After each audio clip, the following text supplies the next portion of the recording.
નમસ્કાર દર્શક મિત્રો, એસડી ન્યૂઝ ગુજરાતી ચેનલ પર આપનું સ્વાગત છે અને હું આપની સાથે વૈશાલી પોબારુ કરીશું નજર આજના સમાચાર પર।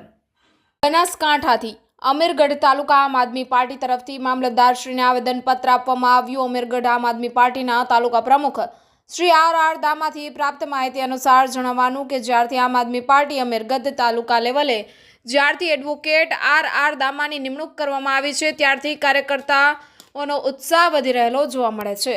તેથી આજ રોજ તારીખ 24/1/2025 શુક્રવારના રોજ આમ આદમી પાર્ટી બનાસકાંઠા જિલ્લાના ઉપપ્રમુખ શ્રી તેમજ તાલુકા લેવલના પદાધિકારી અને કાર્યકર્તાઓ સાથે રહી સવારે 11:30 કલાકે મામલતદારશ્રીને કચેરીએ હાજર રહી આવેદનપત્ર આપી માંગણી કરવામાં આવી છે કે ભાજપ સરકાર દ્વારા જે સંકલ્પ પત્ર જાહેર કરવામાં આવ્યો છે કે કેજરીવાલની યોજનાનો તમામ લાભ ભાજપ સરકાર સત્તામાં આવે તો આપવામાં આવશે, ત્યારે ગુજરાતની જનતાની માંગણી છે કે છેલ્લા 30 વર્ષથી ગુજરાતમાં ભાજપાની સરકાર છે તો તમામ યોજનાના લાભો ગુજરાતની જનતાને તાત્કાલિક આપવામાં આવે તેવી માંગણી સાથે આવેદનપત્ર આપવામાં આવ્યું છે। આ તમામ કાર્યક્રમને સફળ બનાવવા કાર્યકર્તા ઉત્સાહથી ભાગ લેવા બદલ આભાર વ્યક્ત કર્યો છે, જે ખરેખર બિરદાવવા લાયક છે। Bureau report Hiraram Sain, SD news Gujarati, Banaskantha.